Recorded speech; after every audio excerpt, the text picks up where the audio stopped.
Welcome to Film on Tape, a free audio library for creatives in film and television. My name is Misha Calvert, and I've worked as an actor, writer, director, and producer for many decades. I had so many questions when I was first getting started in New York, and I just wanted fast, free answers. That is what this library is for. The work that you do as a creative is so important. I really hope that this library is going to help get your work out there. Film on Tape is sponsored by Vermilion, a coaching and educational company for creatives. You can learn more at clubvermilion.com.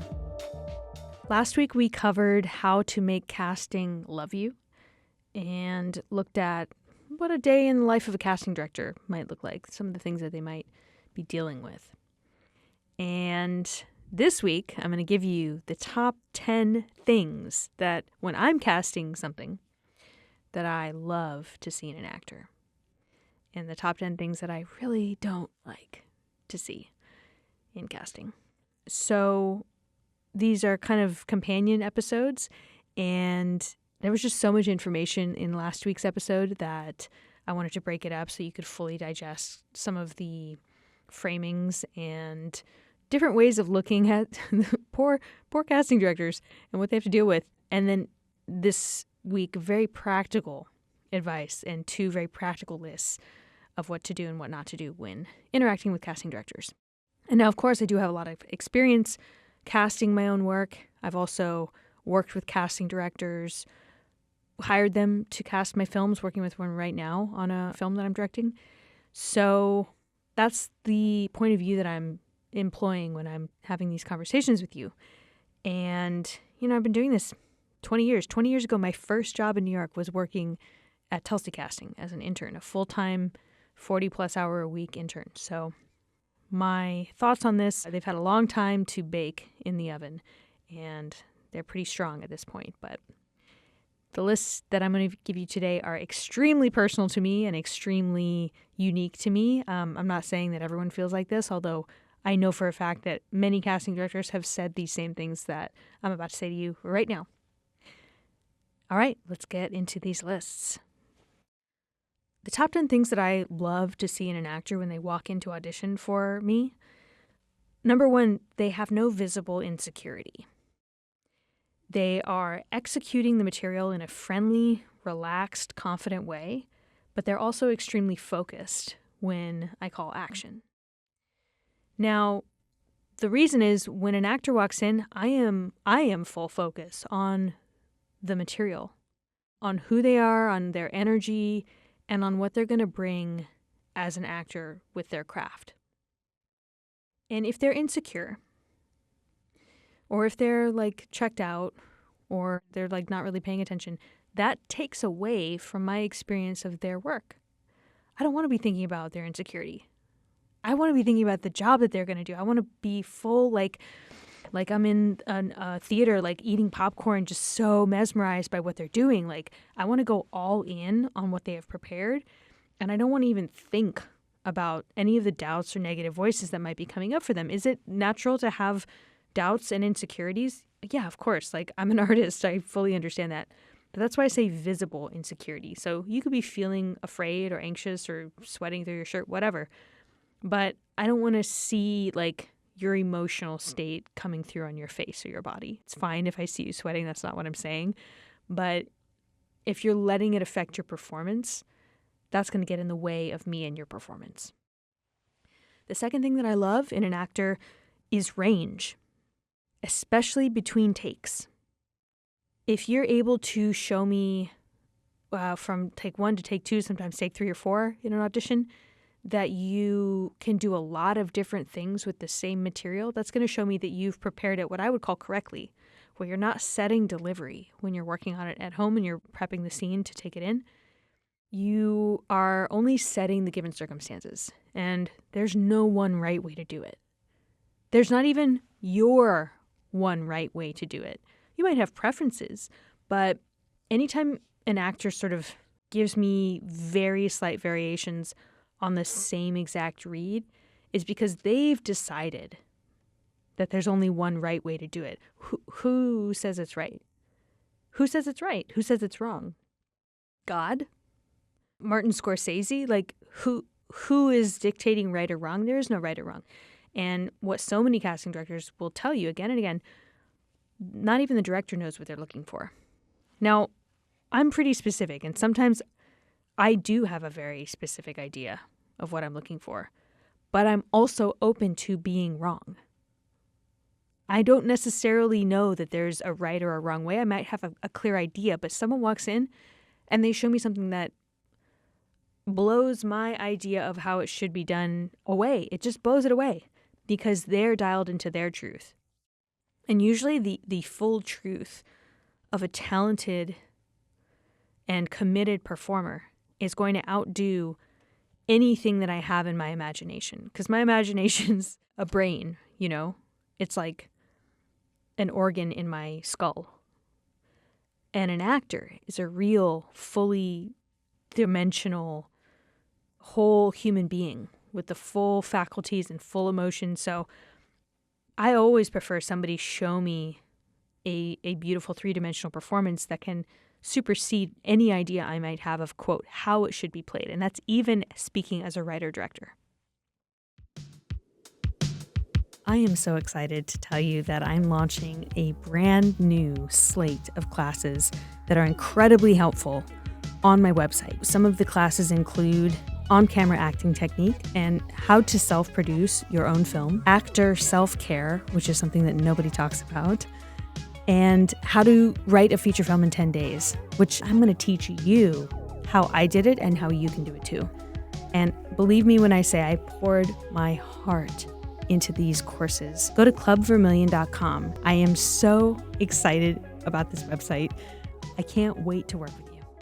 All right, number 3 thing that I love to see is if an actor can show excitement and interest in the material, either verbally or non-verbally.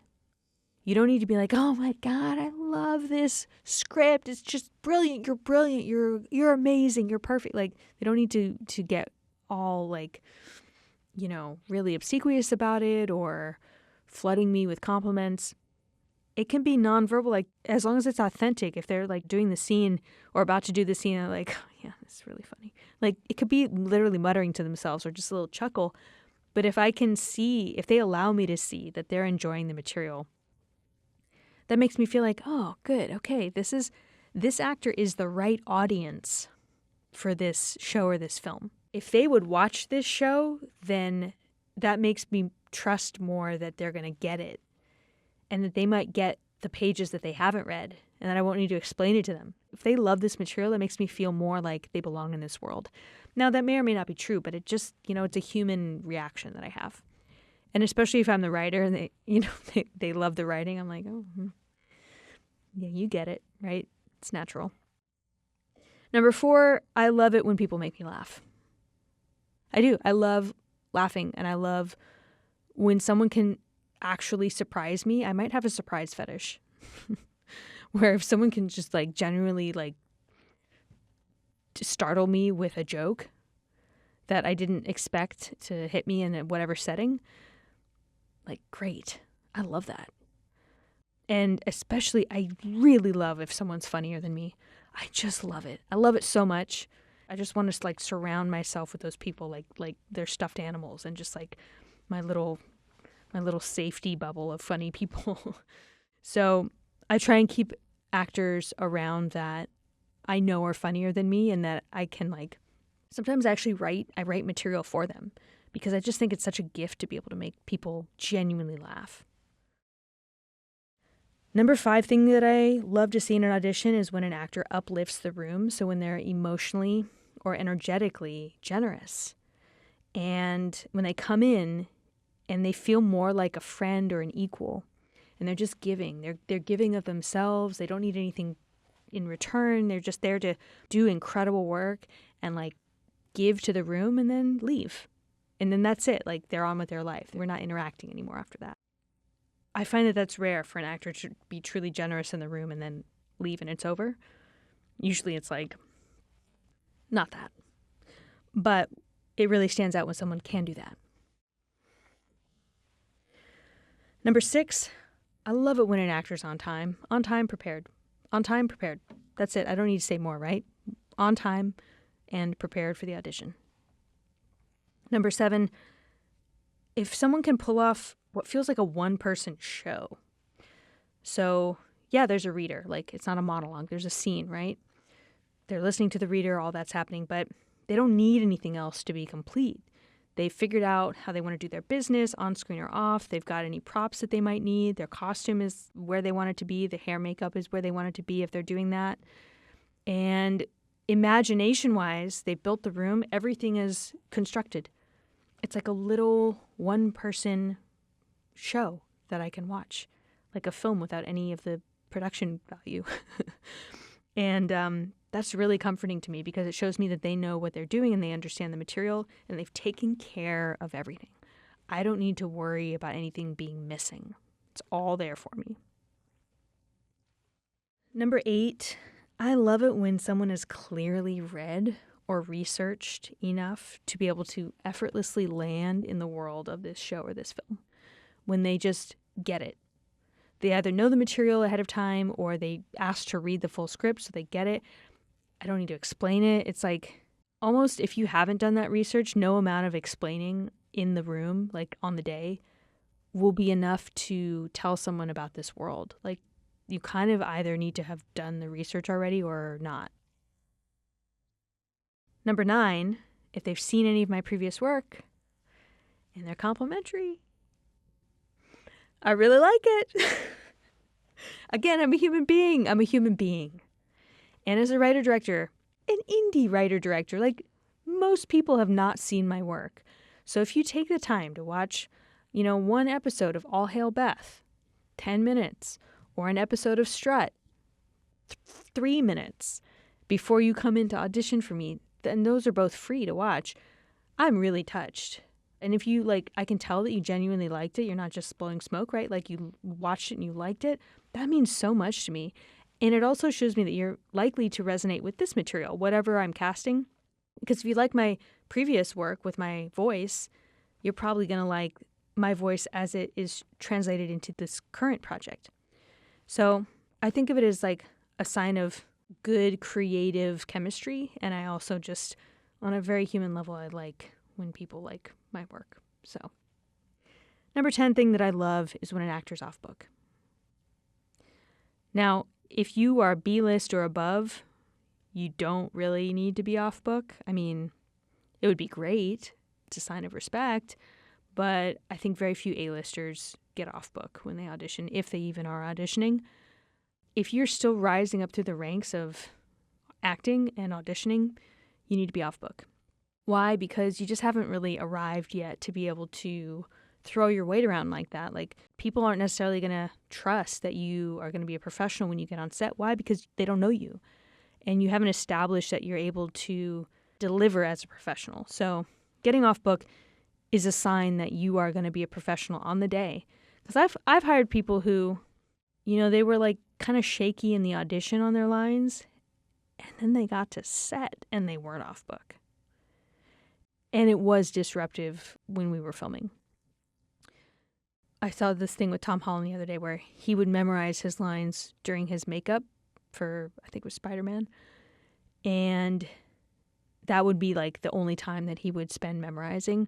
But he's also incredibly fast at memorizing. And he wanted a freshness to the line. So he didn't want to overthink it. That's kind of a different story. And again, he's A-list. And he can deliver on the day. And he is extremely reliable to deliver being off book when it comes time to say action. If you are not A-list, I just think it's really better to be off book. Not just for your own sake, but to communicate to the people around you that you are going to be able to be trusted. Okay. Let's talk about the things that I don't like in auditions. Things that just kind of irk me or that are, I would say, red flags in an actor. So, top 10 things that annoy me when I am casting a film or episodic program. Okay, number 1 thing that I don't like to see is when an actor is seeking validation from me. When they walk in and they're just trying to get me to tell them that they've done a good job or that, I don't know, that they're a good actor, that they're a good person, that they have permission to exist. All kinds of weird things happen in auditions, and they can be very high stakes. They can bring out really the most anxious in a person. So I don't want to have to validate you as an artist or as a human or, anything, really. I just want to sit back and enjoy the very fine work that you're about to do. And that should be a generous process from you to me. I have my own form of generosity. Sometimes I have the energy to be complimentary or like verbal or exchange emotion with an actor. But look, 100, 150 actors in a day, many times I don't have that energy. So there's literally nothing in the tank. So anyway, subconsciously asking the casting director for validation is just, it's not something that I would recommend. And if you can skirt away from that habit as much as possible, I think you're going to have a much better experience in your auditions. Number 2 thing not to do in an audition or with a casting director is be demanding or entitled. I have a list of actors that I will never work with. And when someone is demanding or entitled, I add them to that list. Or if they're just hostile, like I remember over the years there have been actors who have gotten mad at me for something that, I don't remember ever doing something that merited a hostile reaction from an actor. But I've gotten them. Hostility, name-calling, harassment, these are all things they're a hard no. You got to be professional. Even if somebody does something that really upset you, like I've gotten screwed over for sure, not from actors, but it's business and show business, right? Things happen, situations come up. I've gotten screwed over, and I've never been hostile to somebody who owed me money or owed me a job or whatever. It just doesn't work. And it won't work for you as an actor to be demanding, entitled, or hostile either, ever. Just don't do it. Number 3 thing that I really don't like is when your materials do not work, like the links are broken. You send me a link that's broken or a file that's corrupted, a picture that won't open, or you don't attach the thing that you say you're going to attach. Not only are you not solving a problem that I have, you're making a problem. What's the problem? Well, now my time's been wasted and I can't get it back. I already work 12 hours a day, and many casting directors do as well. So even a minute of wasted time is a big deal because I can do a lot in a minute. And if that minute is like a time sink that goes nowhere, it's really annoying. So try not to do that. Double, triple check your links and your attachments so that you make sure that that doesn't ever happen. Also that your email is matching the name of the person. Like you don't want to email Janice at, and then you write, Dear John. Just like little things like that. Take the time. Number 4 thing to avoid is making it weird. Please don't make it weird. Don't ask me to engage emotionally or do emotional labor in an audition. It can take the shape of over-apologizing, trauma dumping, obsessive fangirling on me or my work, demanding answers to questions like grilling me. You think you're connecting by asking me questions. It just feels like I'm being interrogated. Lingering too long in the room or leaving too soon. Like if I ask you to stick around and you just suddenly vanish, like maybe I wanted you to read for something more and you just go because you're so nervous, like you didn't even hear me say it or something. And what that does is leaves me feeling weird or like maybe I've done something wrong or just uncomfy. And people don't remember what you did or what you said. They remember how you made them feel. So really try to just not make weird energy in the room when you're having this. It should be a professional experience, like very cut and dry, straightforward. Do the material, you're friendly, you're polite, and then you get out. Needless to say, don't jerk off in the audition, punch a wall, or get naked unless it is explicitly an audition with nudity and everyone's on the same page. And I mean, I've never had a nude audition, but I've heard of them, and I've heard situations where it was like somehow okay. I don't think I would ever require that of an actor. But anyway, don't unsolicited do any of those 3 things. And I've heard and seen of all of them. Just thinking of the actor that jerked off in an audition. Anyway, number 5. When you are trying to interface with casting, monthly updates are too much. They just are.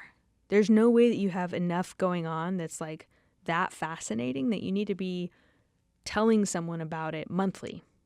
I don't even think I send monthly emails. Now, it's different if you're on a mailing list and you're like, somebody's like a writer, or they have a Substack or something like that. I'm talking about actors trying to be remembered by casting directors. Monthly is too much. I think even quarterly is too much, personally. Like, I will remember you if you email me once a year. Once a year, and I'm going to remember you. I'm going to remember you if you've emailed me 5 years ago. Because I and most casting directors have a very good memory. But what happens if you start doing it monthly is I'll mark you as spam. Sorry. I know it's not great to do that because then I miss all your emails. But yeah, that's just realistically what's probably going to happen. And you don't want that. So I think twice a year is great. Once a year is fine. But once a month is a no. Number 6, if you cannot take a note in the audition, that's not great. Take the note, take it and work it in, be listening. Please don't argue with the note. Don't argue with the casting director. You never know if they really mean it or if they're trying to just see something new and playful because you nailed it the first time. So never, ever argue with a note. Just take it as a creative challenge and see what happens. Number 7, if you're going to send in 2 takes, please do not make them identical. I would say 80% of the time when someone sends 2 takes, they are almost identical. 80% of the time. That's crazy to me because you have the opportunity to do something like really inventive and wild and cool, and you do something the exact same. If I'm sending it on to somebody, I'm only going to send 1 take. I'm not going to send the second because it's too similar. So really try and make like your first one your favorite and then your second one another also good version of the scene that is maybe wildly different. Number 8, don't be late and don't be a no-show. I know that sounds crazy, but it happens all the time. People get audition appointments and then they don't show up for them without any explanation or communication. And it's just a really bad look. So try not to do that, please. Number 9, social media etiquette. Please, please, please do not attempt to follow me repeatedly, trying to get me to follow you back. Or like a LinkedIn request and you just keep sending it, you keep requesting. If I haven't accepted it, I probably am not interested. Once every couple months, somebody will just like hit follow and follow and follow, trying to get me to see them, and I just don't want to follow them back until I do. And then I do. So yeah, that's kind of a weird behavior to exhibit. I would say, please don't do that. And then finally, not being off book. Ooh, I already spoke about this, but it's so important. I said it twice. If someone is just crazy going up on their lines, it takes me out of the performance. It's not even necessarily that I think that they're not professional, but like you literally have your script in your hand, or you should. You can read off the page, or you can like grab the line and up, right? You don't have to have it like glued to your face, but people either forget that the script can be in their hand, or they think that they are above learning the lines, or just try your very, very best to be off book. I don't so much care if you mess up the lines a little bit or if you have to paraphrase. Like, that's totally fine to make it through, right? Like, I get it, there's nerves. But the people who don't try at all to memorize, that's kind of a red flag. So I just think out of respect for the team that's in the room, you want to try and be off book, and it's going to help you to focus more on the performance anyway. Okay, these have been very fun to go through and to make this list. And of course, this is very personal to me, so there's things that are on this list that other casting directors might not care about, and there's things that they might care about that it doesn't really matter to me. So this is my personal list. I hope it's helpful to you, and I hope it's shed some light on just how you might want to rethink your auditioning process or new things to add into the mix as you're preparing for your auditions, because hopefully you're auditioning a lot. And if you're working with Vermilion, you probably are auditioning a lot. I have one client who, once we started working the strategies that I use, she went from no auditions to, I'm not kidding, 10 auditions a week. She just told me yesterday, 10 auditions a week. And you better believe she's already integrated a lot of these 2 lists that I've just given you.